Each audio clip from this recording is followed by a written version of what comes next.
welcome again. It's wonderful to have you all in the New York Society Library, the oldest cultural institution, can you not hear me? The oldest cultural institution in the city. As we welcome our two very distinguished theologians tonight, I am reminded of another theologian, John Sharp, whose collection of books has been a part of our library since its founding in 1754. The Sharp collection of theological books is one of the very few collections to survive the Revolutionary War intact.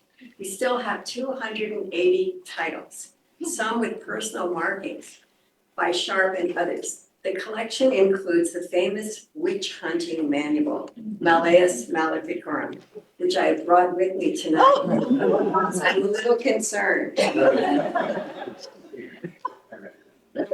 Elaine Pagels is the Harrington Spear Payne Professor of Religion at Princeton University. In 2015, she received the National Humanities Medal from President Barack Obama. And earlier in her career, she was awarded a Rockefeller, Guggenheim, MacArthur Fellowship in consecutive years. Dr. Pagels has blazed a groundbreaking trail by changing the historical landscape of the Christian religion. As a young scholar, she exploded the myth of the early Christian church as a unified movement. And her findings were published in the best-selling book, The Gnostic Gospels, which won the National Book Critics Circle Award and the National Book Award.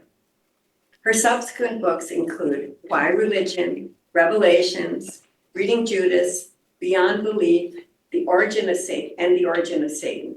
She has been profiled in Time, The Atlantic, Vogue, The New Yorker, and Newsweek issue Women and Power. Her latest book, Miracles and Wonder, is indeed a wonder of innovating scholarship and reverent spirituality. Rabbi David Ingber is the Senior Director for Jewish Life and Senior Director of the Bronfman Center at the 92nd Street Y. He serves as the founding rabbi of the largest renewal synagogue in the United States. Rabbi Ingber was named by Newsweek as one of the top 50 most influential rabbis in the United States, as well as by the Forward as one of the 50 most newsworthy and notable Jews in America.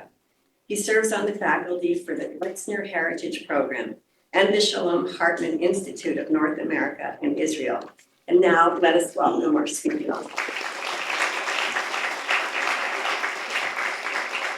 Hi, good evening, everybody. Thanks so much for coming out tonight. Really, it's an honor to be here. It's an honor to be sitting with you, Elaine. I'm very happy to see you and so many friends here. Yeah, it's wonderful. So, can you hear us, or it's complicated? It's better if I keep it closer to my lips? Yeah. Right, got it. Feel free if you don't hear us, if we forget and we kind of fall into habit, to let us know that we're not audible. Oh, we'll do that one. You're holding two. Okay, there you go. Okay. Okay. So I guess it's just it's hard not to say that a rabbi and a theologian walk into a New York Society book and to say, let's talk about Jesus, because that's the first thing that I usually want to talk about. Your career, your oeuvre, like what you introduced, I'll be remiss if I didn't begin also by saying that I was so deeply impacted by your work in my 20s as a young seeker who had been disillusioned with my Orthodox and then ultra-Orthodox journey, and had discovered, and as I said earlier today to somebody, a path began to emerge when I came across the Gnostic Gospels. And in so many ways you were groundbreaking, and you were also so personable in your writing, something quite remarkable to read scholarship that also touched the heart, which was really remarkable. So here we are this evening to both celebrate and to hear a bit about this new work that is the culmination of so many decades of research and searching and teaching and learning. So why this book?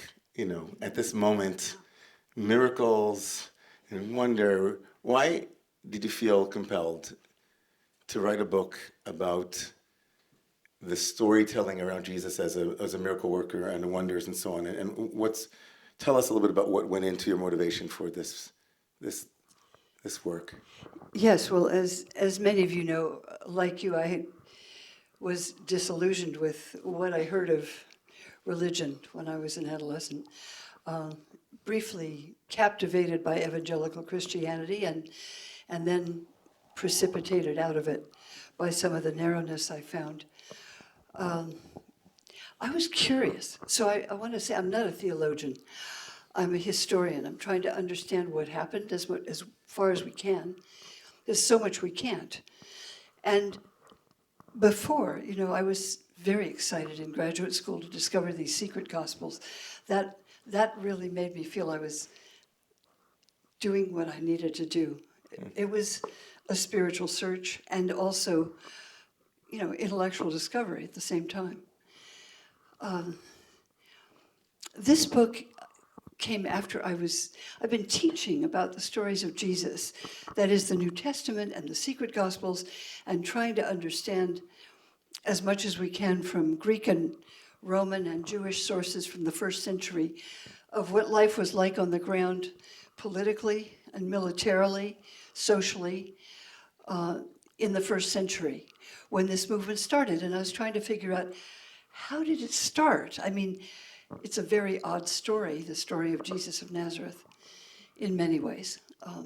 Starts out hopeful, and then it ends up, in the earliest telling, in catastrophe when he's executed. So how does that story captivate people even now?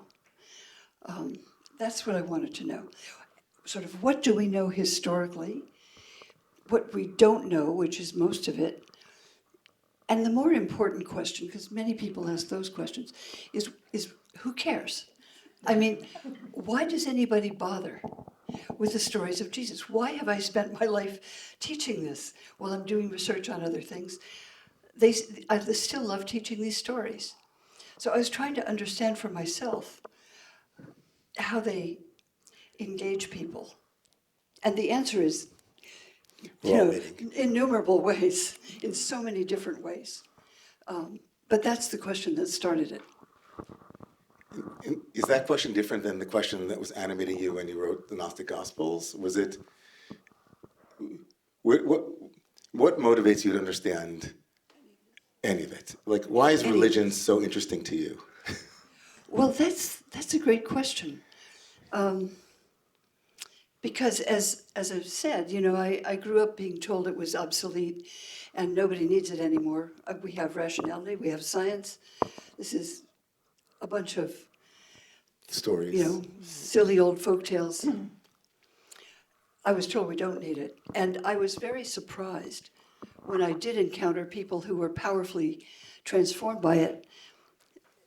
Well, as an adolescent, I guess it's not too hard to get transformed. I mean, that's a great time to be converted to anything. Yeah. But my encounter with a kind of Christianity that I no longer share, in that form anyway, nevertheless felt enormously powerful. It's like, I really felt like the skies opened up when I fell into that kind of experience. They'll let you in. It wasn't about what I read. It was more about how the stories affected other people and how they created groups that were closely connected and bonded and shared values that mattered to us, mainly about how to treat people. But also the sense that, I guess for me, I spent a lot of time growing up with books, introverted, kids who read books a lot are mostly introverted and live a lot in the imagination. And that's what these stories are about, among other things. I mean, they're about what happens every day and what doesn't, what surprises us. So, in my own journey into the rabbinate, or my kind of circuitous way that I became a rabbi, I grew up Orthodox, and I was ultra-Orthodox for 5 years, then I was completely secular for over a decade before coming back to become a rabbi. I identified at a certain point that I was suffering from something that I coined post-traumatic God disorder. PTGD. And it was that I'd had these deeply formative, mystical, profoundly affective experiences that pointed in the direction of sublime transcendence, the possibilities of religion and its highest, or its most profound possibilities.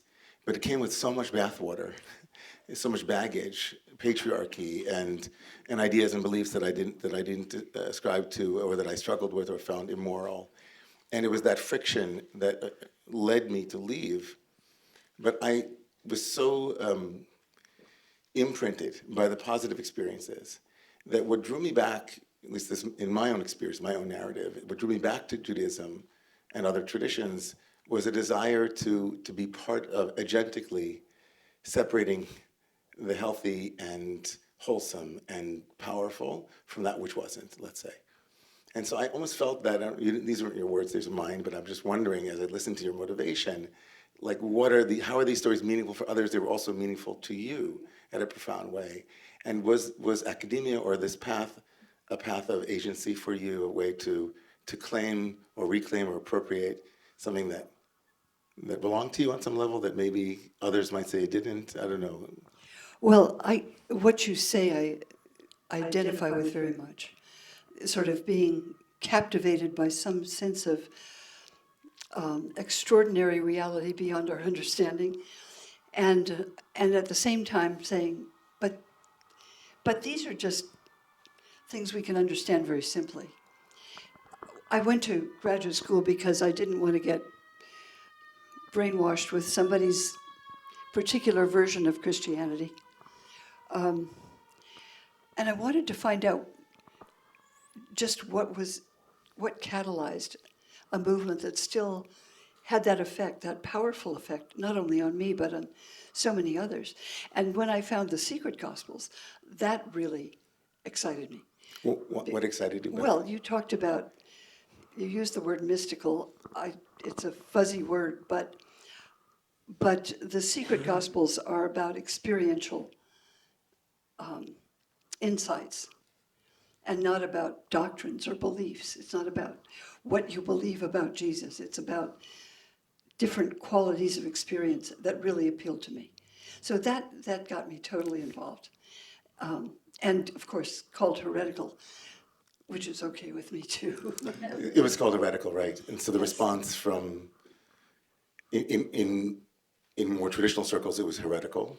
Yes, and I was never, unlike you, I wasn't becoming a participant and preaching it. Just as I say, I'm not a theologian. I was curious of saying, what is going on here? What can we understand about this? But also looking for something that mattered deeply. And I wasn't sure what that was. I'm not sure I could articulate it now. But this path has been exciting. So where are you now with miracles?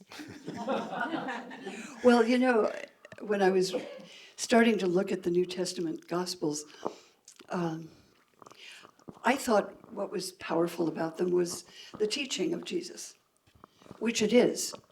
He has a very radical, kind of a shocking view of how people should act that seems quite impractical and unworkable unless, the kingdom of God is coming next week. I don't have any inside information on that. Oh, I wish you did. I wish I did too. But what was I going to say? But this time around, I realized that it wasn't just that captivated me. It's also a pattern I discovered in these texts, that the stories of Jesus start in a world like the one we're familiar with, where people are suffering. There's war, there's cruelty, brutality, death, every kind of illness, evilness, they call it. And then the story always moves into another key. It's like it goes into a different musical key altogether. It moves from the man who's born blind, he can see, And the woman who's suffering from a disease that can't be cured is suddenly healed. A man who's crazy, screaming and crying and howling and gashing himself with stones, totally insane, we would say, or demon-possessed, as they would say, suddenly restored to himself. And somebody who's horribly tortured and executed comes back to life. And so the pattern of the story is that suggests, at least that's what I saw this time around. I hadn't noticed it before, that they start in that kind of world, where people are enslaved and then suddenly they're delivered and they become a great people and they have their own great empire, stories like that. They move into hope. So whatever you're dealing with, these texts just seem to suggest they can lift you into, that you can be brought into another reality in which there's hope, no matter how bad it is. And, some people would say that's childish or unrealistic, but I think it's powerful. And the role of the miracles, because the first time the word wonder appears in the Bible, there actually is a word, Hebrew word for wonder, is pele, P-E-L-E, Pele and Aleph. And the first time it appears in the Bible is in chapter 21, where Abraham and Sarah finally, God promises to bring a child. I'm sorry, it's not chapter 21, it's earlier than that. It's the first time that God promises Abraham that Sarah, who is barren, will have Isaac. And she laughs, of course. And God says, why did Sarah laugh? And so on. And then says, "Hayipalei me'Adonai davar," is anything too wondrous for God. And the connection between wonder and the miraculous, which you, of course, are playing off of in the title, or the title is playing off of it, what role did the miraculous play in your understanding of the story of Jesus? Like, how did the miracles work to bring hope and to bring the possibility of renewal? Is that something? I don't know, and I don't know if anyone could generalize about it. The miracles in those stories, say in Mark's Gospel, which is the earliest one, just 15 pages, and the others are written from it, except John is kind of a wild card. But the miracles are constantly happening in Mark's Gospel, and they have different purposes at different times. Your question was, how do they affect us? When you're taking this story, you're taking the stories very seriously, the Jesus stories, and you're taken by the change in register, the change in key, as you said. Begins in one key and then moves into another key. And all along the way, it's populated by these kind of miracles in different ways, right? Yeah. Right. So what role, like, could you imagine a story without Jesus as a miracle worker that still brought hope and good news? Without Jesus, of course, there are many. They're all the way through the Hebrew Bible, right? They happen all the time. It's Daniel in the lion's den. It's Jonah coming out of the whale's mouth. It's the people of Israel and the Exodus story. That's the pattern on which all the New Testament is built, as you know. That was also very interesting and clear to me, that the stories in the New Testament are based on the scriptures, which, of course, for those people were the Hebrew scriptures, because they didn't know they were writing scriptures, or that people would call them that now. It's not that I believe all of this stuff. That's for the record. That's another That was for the question. record. I mean, I can't even speak to that, because I find that the whole question of believing in things, that's been identified, particularly with Christianity, since the time that the Christian movement was institutionalized after Constantine's conversion and his attempt to create an institutional structure for this movement, which had many different paths at the time. And so they said, well, who's a follower of Jesus? Well, somebody who believes something written by a committee, which is called a creed, and with lots of statements about, I believe in this and this and this and this. I've often thought that belief is overrated. Yeah. Because then people later, as you know, will say, well, what do Jews believe? And what do Muslims believe? And what do Hindus believe? As though that's the point of these traditions. And I don't think it is. I really love the work of my colleague Tanya Luhrmann, an anthropologist. She wrote a book called How God Becomes Real. And she's just looking at how different groups, she talks about evangelical Christians in California, she talks about Jewish groups trying to restore the old traditions, she talks about covens of witchcraft, she talks about many different kinds of groups that are engaging powers beyond what we think of as ordinary. And she says it's not just about believing in things, it's that these traditions create paths of practice that change the way we experience the world. The practice of prayer, say, or meditation, or visualization, or common singing, or dancing, or whatever it might be. Those are how people's awareness changes. And it's not a matter just of believing in a bunch of things. It's just that their perceptions are open to different kinds of understanding or insight. And so that's what engages me much more. So just off the books for a second, just like outside of this conversation, you just invited, and some of us might have read David Brooks had a piece in the Times, I think yesterday, discussing the loss of meaning and meta-narratives, and that, I think Ezra Klein also was interviewing Jonathan Haidt, talking about that, that we lack the ability any longer to tell people right and wrong in some sense without evidence or some such thing. And trying to find the space between beliefs that are themselves empty of experience or beliefs that are just a catechism on repeat, right? Kind of like the reconstituted fantasy of what once was someone else's lived experience that you are now, acceding to.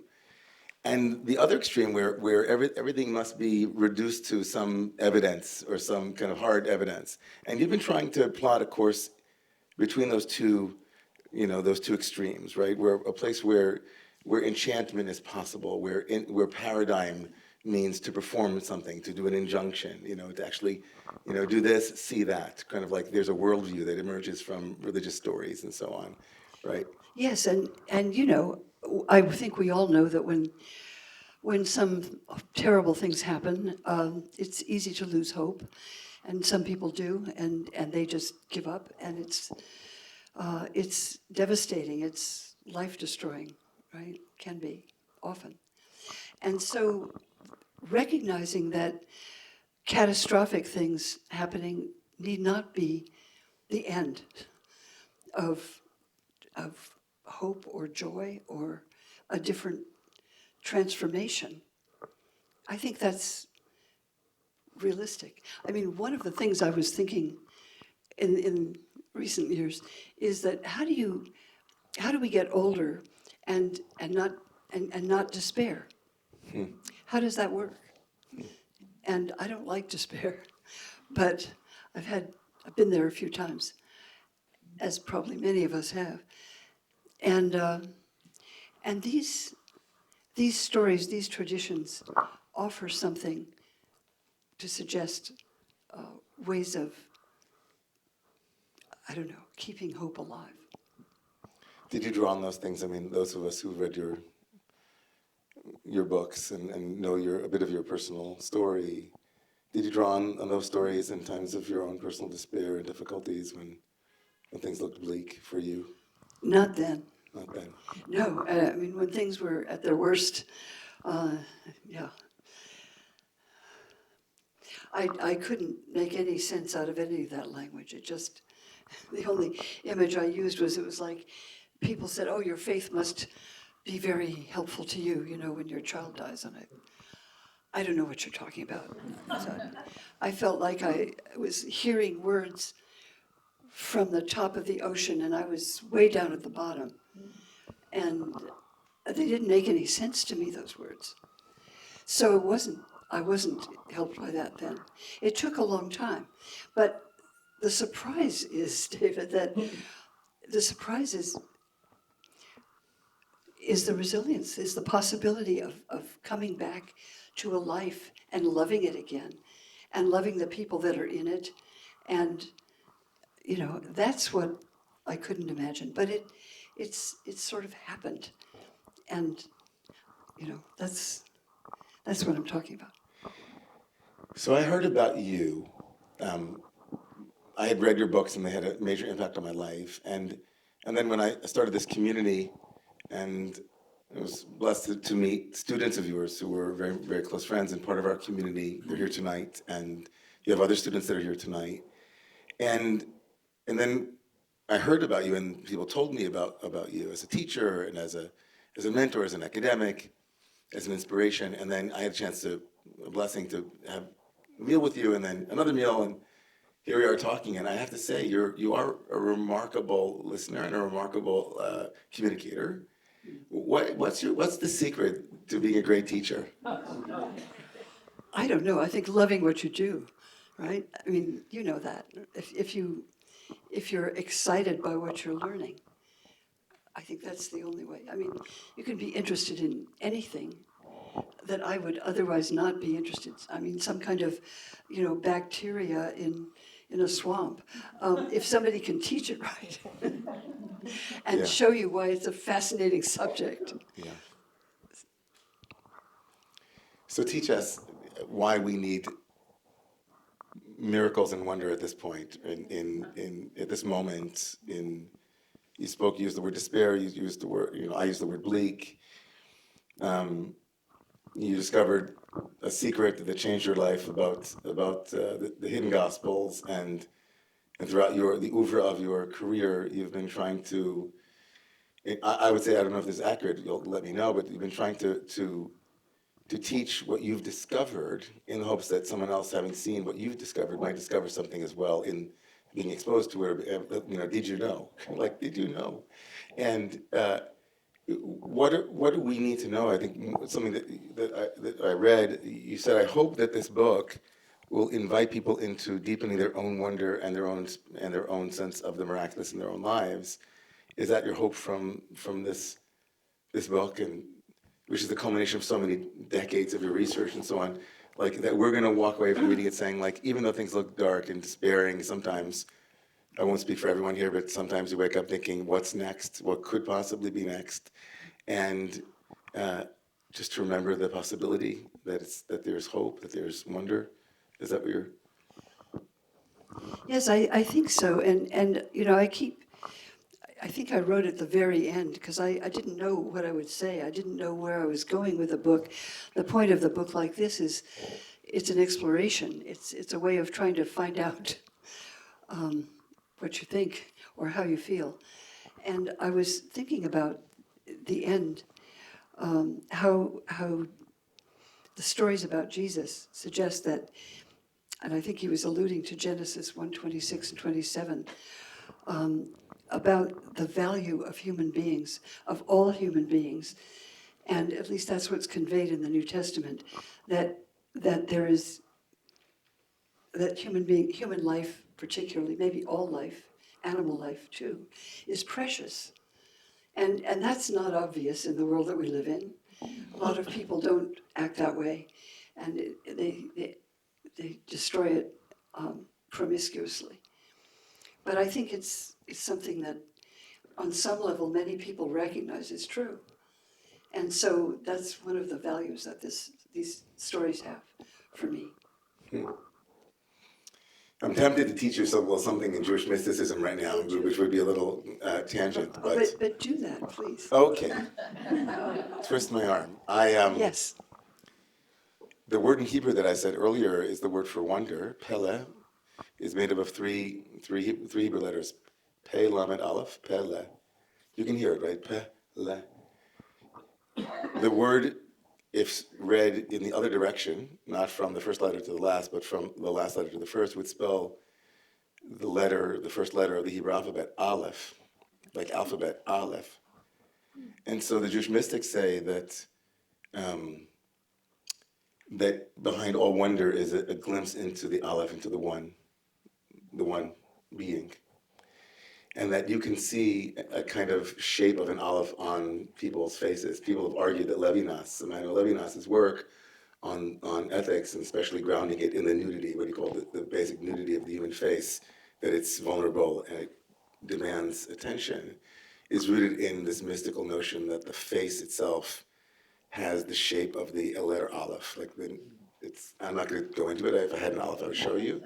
But it comes back to this basic miracle you said in Genesis 1, 26, and 27, that we are all made with a trace. Every face has a trace of the divine. And that wonder doesn't have to be galactic. It can be as simple as listening to your neighbor. And that is something that's being, in some way, profoundly eroding at this moment in ways that are the acceleration of the degradation of the human being and the mystery of the human being is happening at such an alarming rate. So thank you for buoying us a little bit with remembering to have hope in this moment.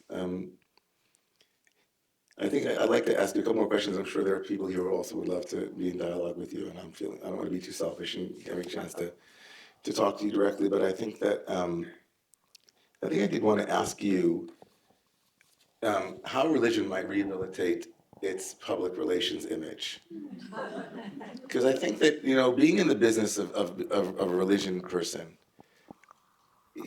no shortage of embarrassment that I have to, explain away, the first thing that someone will ever ask about being a rabbi is something that I completely agree is atrocious or misses the mark. All the sins of religion and all the ways it makes the world a worse place. How might we go about rehabilitating religion? Does religion have a chance? Does religion matter? Well, Because why religion? Religion is such a word. What does it mean? It can mean anything. I didn't write this to buoy it up or anything, but to ask, what do we know rationally historically about how these traditions start? And I wasn't out to promote it. I'm not a theologian, as I said. But I do think that the institutions I know, they need to transform. They need to speak in the language of people asking questions now, and not the language of somebody who wrote things 800 years ago. It's not that they shouldn't read those stories or use those liturgies, because there's powerful energy in many of those. But they're often not speaking to the experience of people now. So, but and the other side of it is that you brought up a whole part of what happens in this book that is so different from what other people see. They say, well, she's just saying that the virgin birth didn't happen that way, and things like that, blasphemous things. And skeptical and historical and too rational for a lot of people who are seriously engaged in religious traditions. So I'm glad that's not what you see, primarily. That's part of it. Because I think we have to ask those questions. Many people say to me, I was told never to ask that question. And I think about a famous so-called father of the church, of the ancient Catholic Church, Tertullian, who warned against asking questions. He said, it's questions that make people heretics. And they do. I've always liked them for that reason. And I think we need to be much more explorative about what these things can mean and why we bother with them and how we understand our own lives in the light of any of these traditions or without that. So as a theologian and a religious practitioner and a rabbi, I think that I love what you said. We have to transform our institutions. We have to root things in curiosity and asking questions and exploration. Um, like the word religion, I like to remind myself frequently is from the word ligare, which means to ligament, or to be bound and rebound, and to kind of reconnect ourselves. And it doesn't often feel that way, that religion unites. It often feels like it divides. But so I guess my question is around the last piece that you just said. When we start to ask questions and we begin to explore, we do become slightly heretical, right? And we're willing to. We should. And we should be, exactly. One of the great statements of the rabbis in the Talmud is that the rabbis actually argue that the greatest miracle that Moses ever, ever performed was not the splitting of the Red Sea or the 10 plagues or the water or the well in the desert, but when he broke the first tablets. The rabbis of the Talmud assert that that was the greatest miracle of Moses in the desert, was he had the audacity. Of course, the rabbis themselves did it, so it was perfect for them to read Moses as at a proto-rabbinical level. He could break the tablets, right? But the ability to shatter like dogma, or to shatter that which has been received and not make it into an idol. So a heretic is in that way really holy. But how do we save ourselves from the smug condescension that often accompanies academic, like lifting up of the veil behind the truth, as it were, especially around religious superstition or whatever it might be. It's oh, you think this splitting of the Red Sea really happened, really? And kind of between that and holding it as a myth that has a universal truth that is just emerged. Oh, that's a universal truth about the possibility of redemption. It's not, shouldn't matter if it actually happened. But I often found myself in my younger years going home for the Passover Seder and looking down my nose at my more Orthodox family, thinking, really? Well, Do you feel that way ever? yes, of course. But somehow when you talk about this, I think about how I met you in Colorado this summer.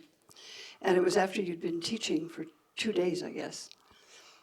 But I hadn't met you before at all, and I didn't really know what you were doing. We both went to the same dinner party with some friends. And after the dinner, you began to sing the songs for the end of Shabbat and do some of the ritual. And it was such a powerful experience to hear you sing and perform those acts of the end of Shabbat, that I'm not thinking about dogma or anything else. That's the power I'm talking about, which really we all felt that night.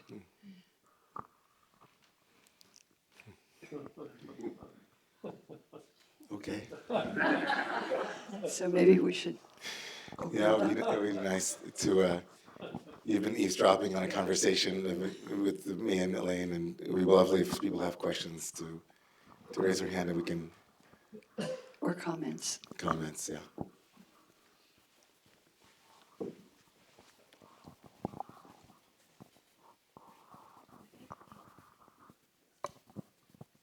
What you just described sounded to me more like an artistic experience than a religious experience.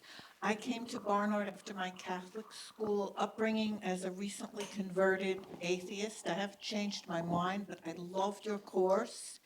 And I've read many of your books. I haven't read this last one, and I'm wondering if there's a particular story from the book, because I think it's a new book and many of us have not read it yet. And if it's stories about Jesus, would you like to share one? Well, actually, I'd like to go back to what you first said, the difference between religious and artistic. I don't get it. Because in this book, I was interested in how people engage the stories. And one of the ways I engage them most is through the work of poets, whether it's Dylan Thomas or St. John of the Cross, or there are many poets. And then I also wanted to look at the work of painters throughout 2,000 years. Nobody knows how Jesus is supposed to have looked. There's not a word in it, in the stories about how he looked. So artists had free rein to do anything they wanted. And I put just a few pictures in the book, but they're all pretty contemporary. to show how would people in the 20th and the 21st century engage these stories if they're filmmakers or if they're painters. One of the painters, the first one I chose was Salvador Dali. Quite an extraordinary painting he did of the crucifixion of St. John of the Cross. The second one, actually even earlier than Dali, was Marc Chagall in his work, The White Crucifixion, and dozens of paintings he made during the Second World War, which have a sharp edge to them. They're aimed against Christians, appropriating the imagery with Jesus pictured as Israel on the cross in Eastern Europe. It's an extraordinary thing he did with it. And the third is a glassmaker who did some stained glass windows. I'll show you that. I mean, you can see that. And another one is a painter named Titus Kaphar, who's teaches. I mean, he's at Yale now, but he has a gallery near here. Who uses images of Jesus often that he was brought up with and sometimes bludgeoned with as a young boy. And yet, nevertheless, the images have power. And so I think those artistic transformations of these stories are as meaningful to me as many of those in the Gospels.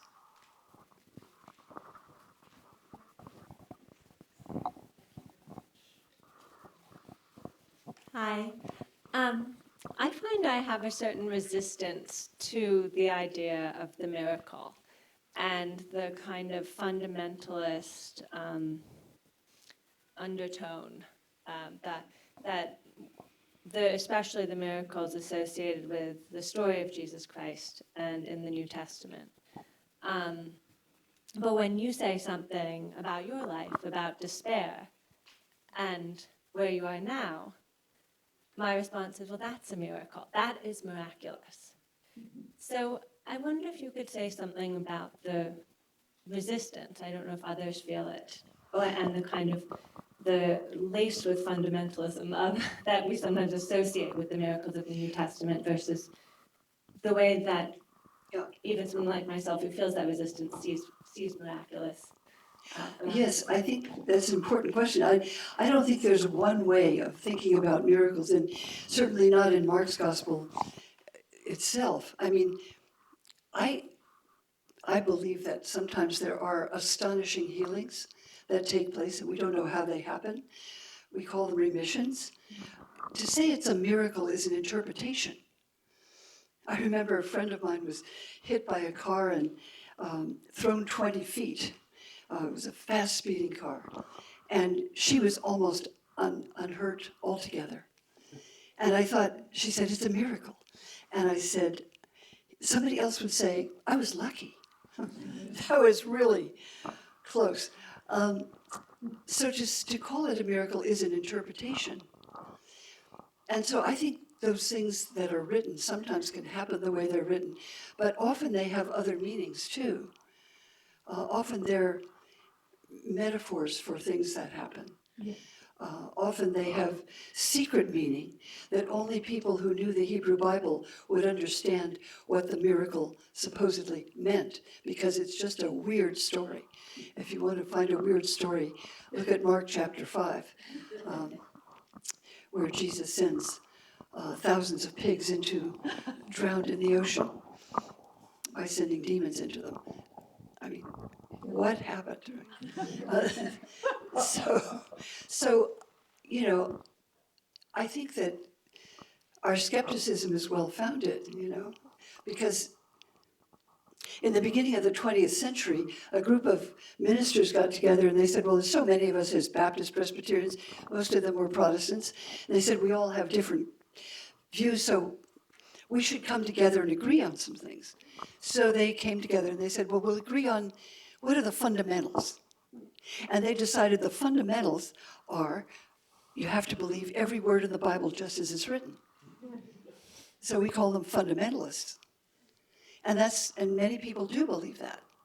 Now, I would be out of the game if that were the rules.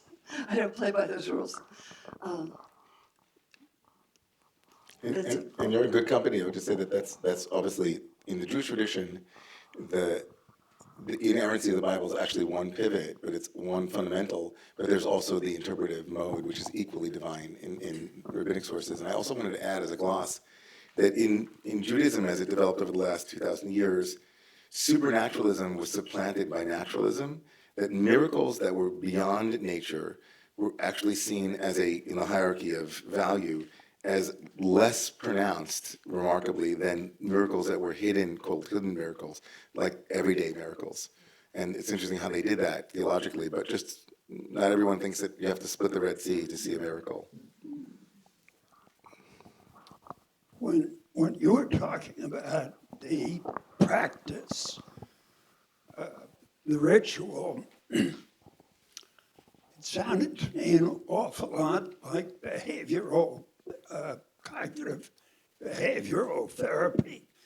This idea that I can't think my way into good acting, but I can act my way into good thinking. I guess my question is that a reasonable association? And do you think there's a similar mechanism going on there? Well, it's certainly one way to understand it. Sort of psyching yourself up into feeling better. Is that what you mean? Well, the behavioral idea that if I do something and do it enough, it becomes incorporated, I guess. And I'm not a therapist, and I'm not sure of the details, but the idea is that the thought follows the action, not the action following the thought. Well, I'm thinking of the man who started the power of positive thinking. It sort of helps, but it doesn't get you too far. But I think, if I'm not mistaken, you're responding to what Elaine said earlier in the conversation tonight. Elaine had said that it's less about a belief and more about enactment. Like you do a ritual, or you sing, or you do a ritual, and then something emerges. So it sounds a little bit like CBT, but to me, it sounds a little bit more like Thomas Kuhn in his writing about the structures of scientific revolutions writes that experiments, like the scientific method is that you have to, if you want to see a particular phenomenon, you have to have the right experiment set up in order to disclose it, as it were. And so if you want to see the moon's, Saturn, you have to have a telescope that, you can't postulate whether or not the moons exist. I mean, that's a nice theoretical discussion. You have to look through the telescope. And I think often in religious language, we often say, we can debate from now until the cows come home about whether or not there's a reality that is there, but you have to enact something.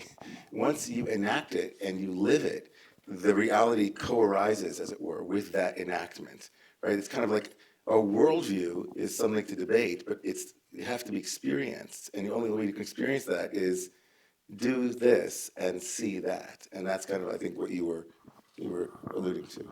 Yes, thank you. We have to go to this side of the room, I think. I do see a couple of other people on the side Berlin, so I'll come circle back to you. I was wondering, Dr. Pagels, what you think after you basically historically found the person, or found some person in Jesus, what Jesus would think of current, I don't want to use the word corporate Catholicism, but the organized Catholic Church. I know he would go for what Bonhoeffer did in World War II, but how would he go for the political, economic, and other issues to bring it down to it, what they showed in the conclave or whatever, all the different reasons why the Catholic Church has problems with faith within its own hierarchy? What would Jesus think of all this? I can't read his mind. I was thinking, though, when you said that. The person you think Jesus was based on the studies you've done. Well, I think he'd be quite staggered by that. I was thinking of, when you said that, of Dostoevsky's story in The Grand Inquisitor in The Brothers Karamazov, when Jesus comes back to the church and finds it burning heretics. I mean, that's a particular moment. of a particular low point for the church, but there's more to it than that. I think that question is more than I could respond to without thinking more about it. Thank you. We'll talk later. Hi there, my name is Abigail. I was a student of yours a couple years ago, so it's just lovely to hear you speak. And my question for you, actually, since your class, I decided to go to rabbinical school, very influenced by your teaching. And my question for you is, do you pray? What do you pray? And how does Jesus and the Gospels influence what you think of as prayer? Those are large questions, too. Yes, I pray sometimes. And of course, being brought up in Christian tradition, those are kind of that's the kind of language I think of as formal prayer. But I think what we mean by prayer is more than that. It's an attitude, and it's a kind of responsiveness, and a kind of sometimes neediness, and sometimes joy. It's much deeper than language. Although, I like the language of Christianity, but it's not the only language. There are people in this room with whom I share prayers in another tradition entirely.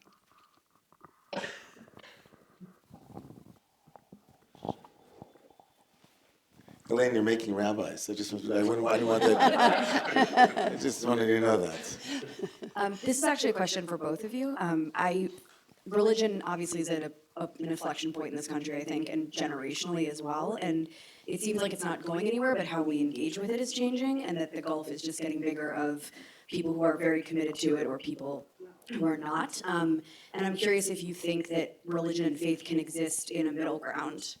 As a person who's an academic, and then also as a person who's a person of faith and a faith leader, whether there is that space that people can be between, because I think that's what people are craving, but they don't know how to do both. Again, that's another question I'd have to think about more. But what you mean in between? Just kind of wanting to believe in something, but not necessarily feel that they're going to an extreme or a fringe, fundamentalism or version that excludes other people or is unkind to other people. Well, I was certainly brought up to think, religion was useless. And I understand people who feel that way, because I felt that way too. Sometimes it is. And I do think, I happen to believe that it speaks to certain qualities of experience that are very important for some of us. I'm not sure whether they're universal. I tend to suspect they might be. But some people are much more attuned to those kinds of resonances. And others aren't.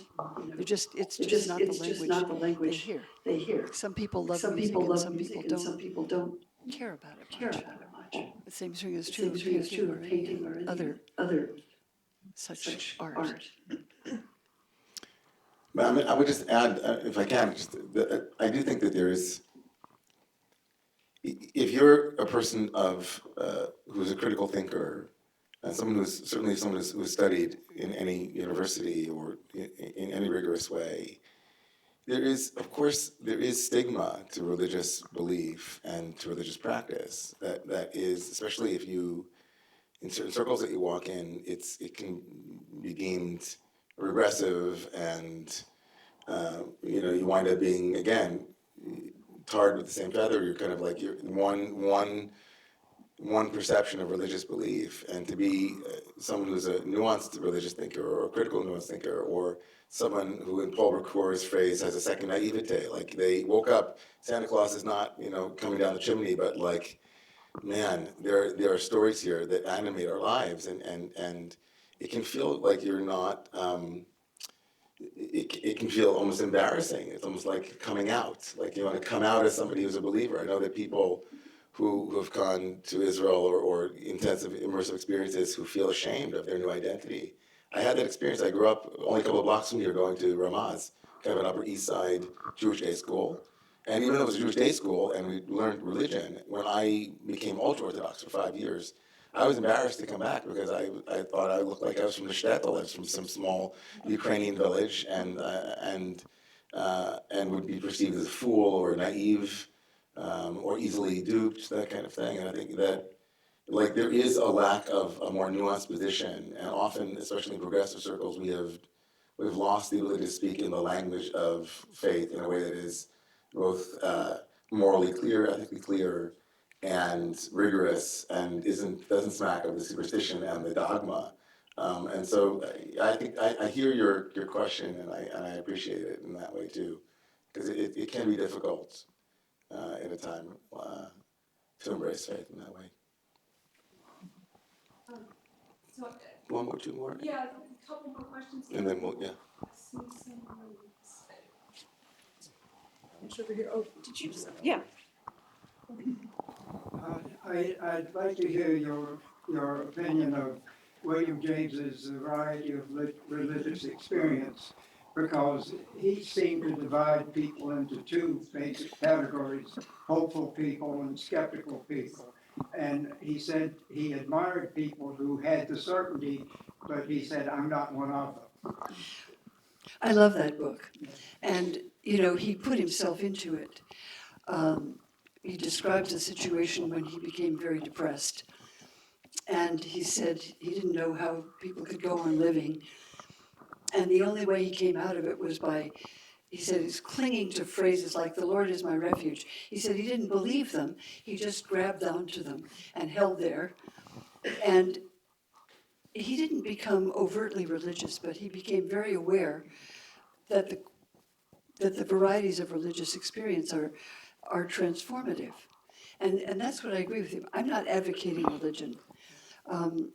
I think most people that I know and many of my friends would not describe themselves as religious, and I don't know if I like that word either in that way, because of the connotations. It means different things to different people. I think you sort of reflect his view, that you look at it from both sides, and you don't have that certainty that a lot of Christians do. And I think, I don't know if the certainty comes from their perceiving a mystical truth, or they just want certainty. And as Freud would say in his book on the future of an illusion, all religion is basically just a guarantee of a future life, and that's it. He dismissed it out of hand. As illusion, yes. Yeah, as an illusion. And there was one other question. Thank you for that. Thank you. So this question about belief, I can't not say this, and I don't want to hold you to something you told me 25 years ago, but when I was really obsessing about belief and whether I could believe the texts, that I could believe my tradition, I was really wrestling with my Christian upbringing.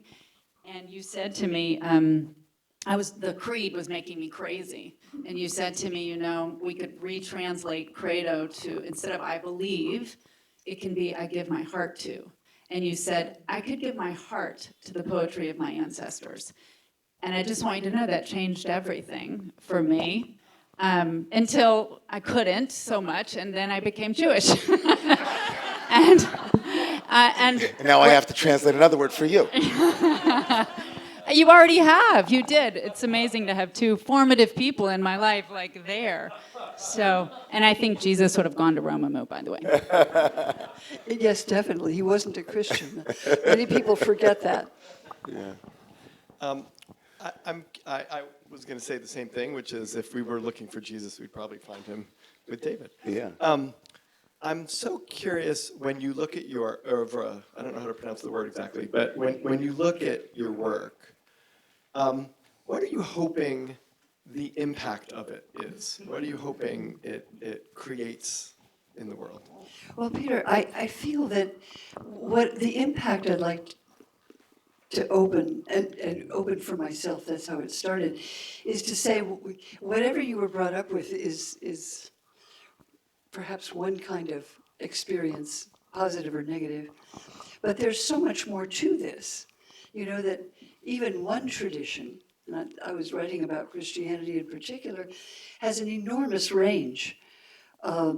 2,000 years worth of collections of songs and hymns and stories about miracles and stories about saints, and it's just an extraordinary treasure trove, and they keep being transformed.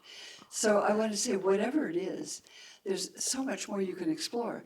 And then you can look at that in Buddhism or Hinduism or Islam as well. I just like the capaciousness of that kind of search without too much preoccupation for finding an answer. No, thank you so much.